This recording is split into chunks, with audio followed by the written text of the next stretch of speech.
Merhaba arkadaşlar. Nasılsınız? Umarım herkes iyidir. Biz şimdi kendi ülkemiz Kazakistan'da bulunmaktayız. Ve ikinci vatanımız Türkiye'ye kucak dolusu selamlarımızı iletiyoruz.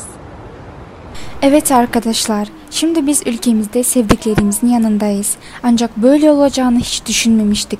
Planlarımız değişti. Türkiye bursları ile birlikte güzel etkinlikler yapacaktık. Bildiğiniz gibi arkadaşım Madina gazetecilik bölümünde okuyor. Şimdi size ülkemizin durumunu anlatsın.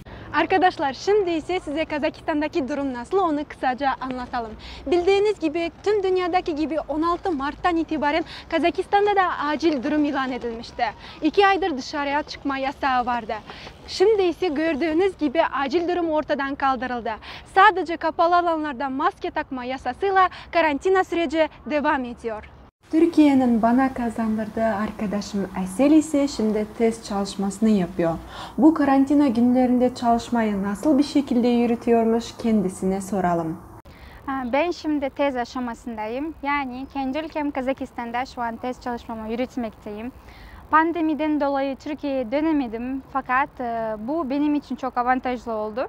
Çünkü tez çalışmama gerekli olan bütün kaynaklara ulaşmak konusunda benim için çok yararlı olduğunu düşünüyorum ve hem Kazakistan hem Türkiye için ortak çok güzel bir çalışma çıkacağına eminim. Karantina günlerinde YTV'nin düzenlediği akademik derslerine online katılıp zamanımızı yararlı geçirdik ve üniversitedeki derslerimizi de online devam ettirerek bir dönemimizi bitirmiş olduk. Ancak Türkiye burnumuzda tutuyor. Arkadaşlar biliyor musunuz?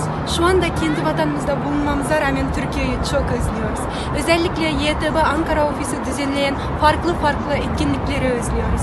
Dünyanın her tarafından gelen arkadaşlarımızı ve hatta Ankara Üniversitesi'ndeki zor derslerimi bile özledim. Biliyor musun Asil, ben şimdi ülkede olduğumdan dolayı Türkçemi unutuyormuşum gibi geliyor kendime. Sen de nasıl öyle bir şey hissediyor musun yani? Evet haklısın çünkü biz Türkiye'deki gibi pratik yapmıyoruz ya, hiç kimseyle konuşmuyoruz. Evet Türkçe. evet aynen öyle. Sadece yazıyorsun, ders ödev üzerinde yapıyorsun. çalışıyorsun. Evet, bu kadar evet, değil mi? evet, o yüzden. Ama biz onu nasıl kazanacağız yani nasıl yeneceğiz? Birbirimizle Buluşacağız, böyle buluşarak konuşacağız. Evet. Evet.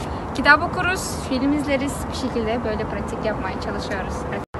Arkadaşlar Biz şimdi zor günleri geçiriyoruz ama en kısa zamanda bu süreci hep birlikte atlatıp Türkiye'de buluşacağımız günleri sabırsızlıkla bekliyoruz.